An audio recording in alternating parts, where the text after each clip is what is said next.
because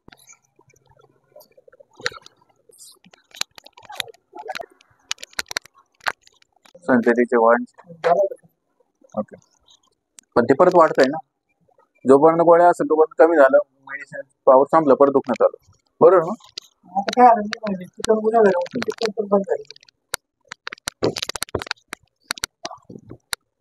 उठून बस मांडी घालून बस इकडे दोन करा बस सर ना मागे हां आता माइंड दोन डॉक्टरांचं नाव नाही घ्यायचं हॉस्पिटलचं नाव नाही घ्यायचं फक्त किती दिवसापासून ट्रीटमेंट चालू आहे गुडघ्यावरती जे गुडघे दुखता ना आणि पूर्ण हिस्ट्री मला सांगा फक्त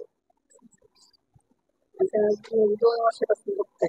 ओके पण मेडिसिन जोपर्यंत घ्यायला तोपर्यंत कमी असते आणि मेडिसिन जमलं परत दुखणं चालतं ओके याच्या आधी फक्त गुडघेच दाखवले पण कमी नाही झालंय प्रॉब्लेम ठीक आहे आता पण आता एक हळूहळू वाढायला आता मी काय सांगतो नीट आहे का तुमच्या कमरामध्ये L4 L5 मध्ये वरची खाली सरकते म्हणजे त्या ठिकाणी गॅप पडला डिस्क तो भरपूर दिवस झाले पण जसं जसं त्याच्यातली कार्टिलेज गादी असते जसे जशी बाहेर सरकली तिथून ती जी नस असते कमरापासून खुग्यापासून मांडीला मांडीपासून गुडघ्याला बोटीला टाचेला ती कनेक्ट असते म्हणून देवाने आपल्याला एक वरदान दिले दिवसभरात हजारो सेल्स डेट होता रात्रीतून परत रिजनरेट होता पण तुमच्या बॉडीच्या नसा जर ऍक्टिव्ह असेल ब्लड सर्क्युलेशन प्रॉपर होत असेल तर तुमची शरीराची झीज भरत आहे पण ज्या पार्टची जी नस बंद आहे किंवा कमी दाबात ब्लड सर्क्युलेशन होतं तर तुमची झीज भरू नाही शकत किंवा ते वरदान तुम्हाला लागेल म्हणूनच कमरापासून दोन्ही पायाला ब्लड सर्क्युलेशन प्रॉपर न झाल्यामुळे तुमची झीज ती गुडघ्यांची होत गेली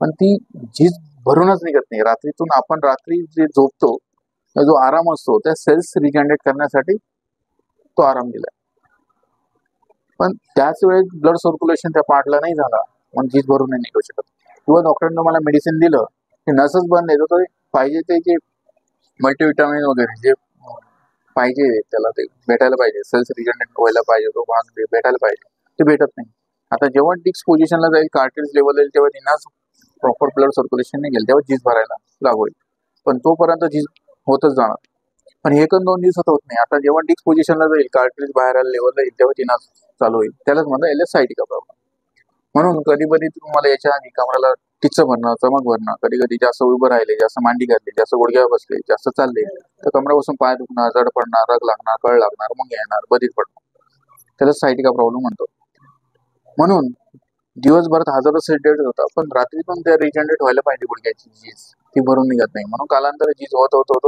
गॅपमध्ये रूपांतर होतं भविष्यातून जुनी गुडघे जरी बदलले तर कमरापासून पाय दुखणारच होते पण तुम्ही 100 वर्ष पाठीमागे गेले त्यावेळेस विज्ञान प्रगत नव्हतं MRI एक्सरे या गोष्टी नव्हत्या ऑपरेशन पण नव्हतं पण तुम्ही बरेच म्हातारे लोक बघितले असेल गुडघे 80% जरी गेले तर दुखत नव्हते आणि दुखते नाही अजून पण बरेच ज्यांच्या नसा ऍक्टिव्ह येतात पण तुमचा प्रॉब्लेम काय आहे की ज्या नसा ऍक्टिव्ह नसल्यामुळे आतमध्ये घसरण झाल्यामुळे त्या ठिकाणी जी जखम तयार होते त्याच्यामुळे ते ठसठस करतात एकदा ती नस ऍक्टिव्ह झाली ते ब्लड सर्क्युलेशन प्रॉपर होतं कव्हर होतं कमराला नियम वेगळे गुडघ्याला नियम वेगळे आणि पोटापासून पण नियम वेगळे या तिन्ही कारणामुळे गुडघे दुखतात असतात तर कमरासाठी वाकून काम करायचं नाही 15 किलोचे पुढे वजन उचलायचं नाही कमराला झटका बसला असं काही करायचं नाही फालतू झोपायचं नाही 30 डिग्री बसायचं झोपायचं नाही हे काही दिवस नियम असेल काही दिवसानंतर कमी कमी होत जाईल मी सांगेल तुम्हाला स्टेप बाय गुडघ्यासाठी नियम आहे गुडघ्यावर बसायचं नाही थोडे दिवस मांडी घालायचे नाही 30 डिग्री किंवा पाय बसल्यानंतर पाय खुर्चीवर बसून लोंबकळून नाही ठेवायचे पाय जमिनीला ठेवायचे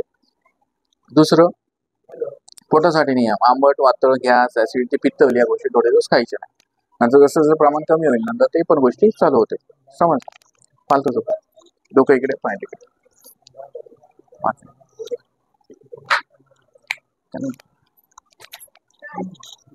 आजपर्यंत एवढं मी सांगितलं की डॉक्टरांनी सांगितलं आणि कमराचं जाऊन MRI करायचं मी सांगितलेलं चुकीचं नाही झालं मीडच बसेल जवळजवळ तुम्ही पेन किलरचं खायला नसेल मी 99% पर्यंत बरोबर सांगू शकतो फक्त पेन किलर खायला असेल तर जी बॉडी सेन्सरनी बनलेली असते तर सेन्सर काम नाही करत बऱ्याच असं आहे ह्या आजारावरती मेडिसिन तयार झालेलं नाही फक्त जे डॉक्टर देतात आजचं दुखणं पुढे ढकलण्यासाठी ज्या दिवशी लिमिट क्रॉस होतं जी जास्त प्रमाणात होते तेव्हा पेन किलर काम करणं बंद होतं मग डॉक्टर म्हणतो ऑपरेशन करा असं जसं की सोपं उदाहरण आहे वरची खाली सरकली जगात असं कोणतं औषध आहे मेडिसिन आहे की ते औषध खाल्ल्यानंतर खाली आलेली डिस्क वरती जाईल शक्य आहे का नाही तरी डॉक्टर पेन किलर मेडिसिन देतो. तुम्हाला भ्रमात ठेवलं जातं की या गोळ्या खा तुम्ही आयुष्यभराचे बरे होईल. आता हा जो प्रॉब्लेम आहे माझ्या 80% रिकवर होईल, 20% शिल्लक राहील. त्या 20% साठी मी सांगितलेले नियम आहे हे आयुष्यभर लक्षात ठेवायचे. माझ्या चॅनलवरून ते आयुष्यभर बघायचं. एवढं जर लक्षात ठेवलं आणि नियम जरी लक्षात ठेवले तर तुम्ही 50% बरे होणार. फक्त तुम्हाला 3 ते 5 दिवसात नाही रिझल्ट भेटेल. आणि बाकीची ह्या गोष्टी आपण चेक करून बघतो किंवा बघणं गरजेचं असतं. Loose loose loose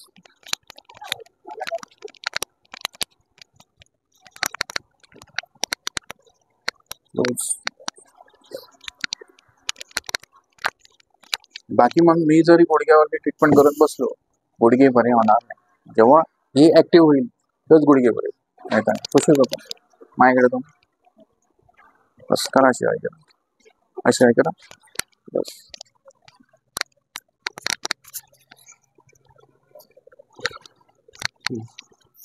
same position. पाय इकडे डोकं तिकडे. कुठं होतं इकडे डोकं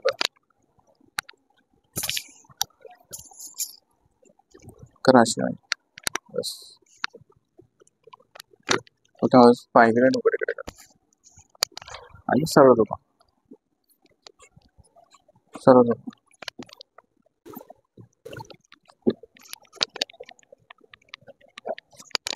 इधर असं बस. लूज एकदम लूज लूज लूज.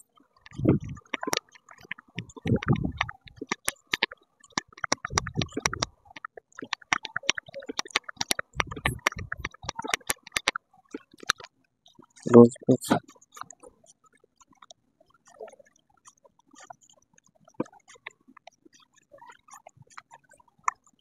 जसं पाहायला गेलं तर गुडघ्याची कंडिशन खूप चांगली आहे.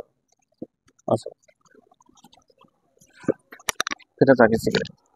आणि ज्या नसा ऍक्टिव्ह नसता त्याच्यामुळे एक एक जो पार्ट असतो सेल्स असतात ते डॅमेज होतात.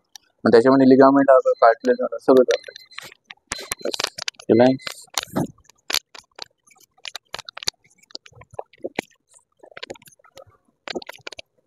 तर इकडे माझ्याकडे तोंड करा.